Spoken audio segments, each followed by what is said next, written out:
Space, the final frontier. These are the voyages of a new Trekkie.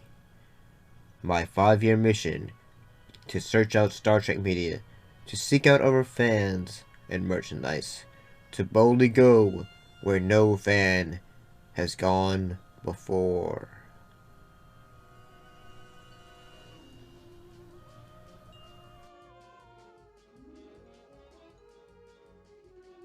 Greetings and salutations, how's everybody doing? Yes, I know my style today is a bit more different.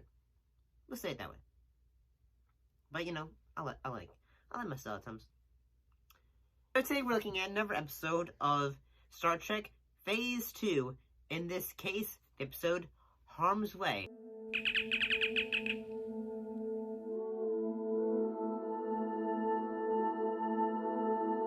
What happened in this episode? Well, in this episode, time has changed. In a way, a doomsday machine was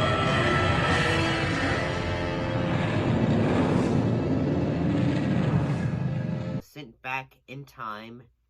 In a way, they basically destroyed planets and basically created more machines. And what is known as the Doomsday Wars.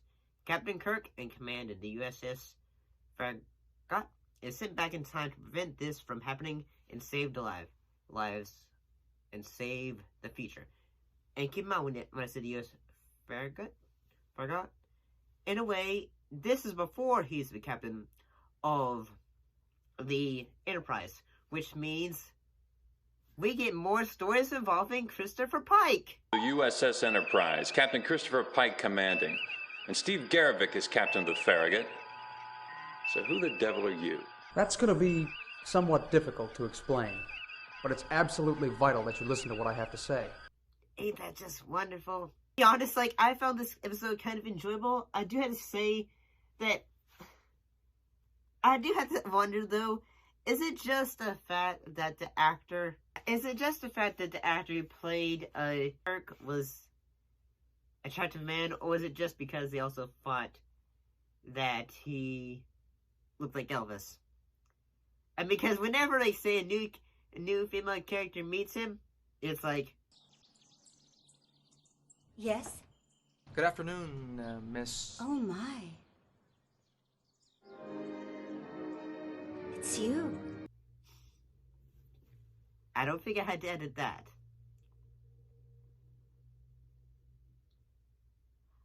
Yeah, I do have to say that, yeah, there's a lot of moments like that. And I do have to say that you can tell how much green screen is actually used in this episode. And the fact that there only so much time is spent in the past and then going into the future with all of the, you know, the ships and all that.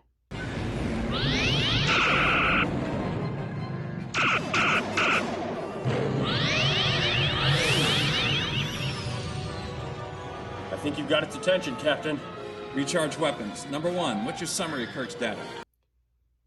And I do think it's kind of, pretty cool in the fact that we get, like, say, Kirk before he becomes the captain of the Enterprise, meeting, before he meets Spock, and then he is also, he has like, not a Vulcan, but a Klingon, and part of his crew. This is Commander Spock. Commander, there are no Vulcans in Starfleet. Which makes me wonder, though, what would eventually lead to the, we can't have Klingons in our crew. No, no, no. And I do have to say that I'm gonna say that I feel like it's kind of hard to find an actor to play Captain Pike, in the fact that either you have to age him up or you have to make him look still look like, say, the man who is going to be the hero of the story. The future's what we make it.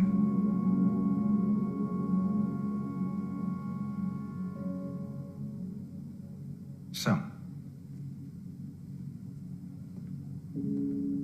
go to war with each other.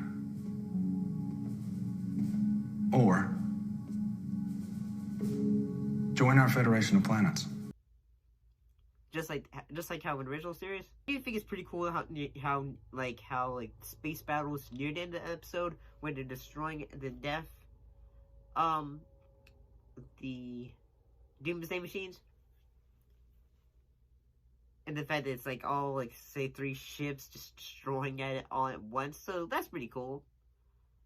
And we do eventually get like say like a bit of like not Kirk, but do get another return to the fact that eventually Captain Pike would eventually get damaged and being in a nursing care. You remember these gentlemen? They wanted to visit you.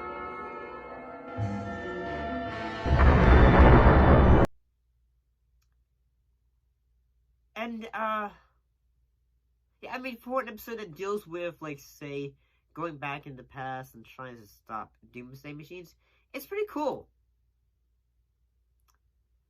You do have a little bit of your low budget kind of that you would have like in a low budget miniseries. Hello there. Commodore Decker. Yes. He made this 2 years ago. He died 8 months later. Commodore Matthew Decker. But overall, I do think I do find this episode pretty entertaining, honestly. What do you think? Let's see you next time.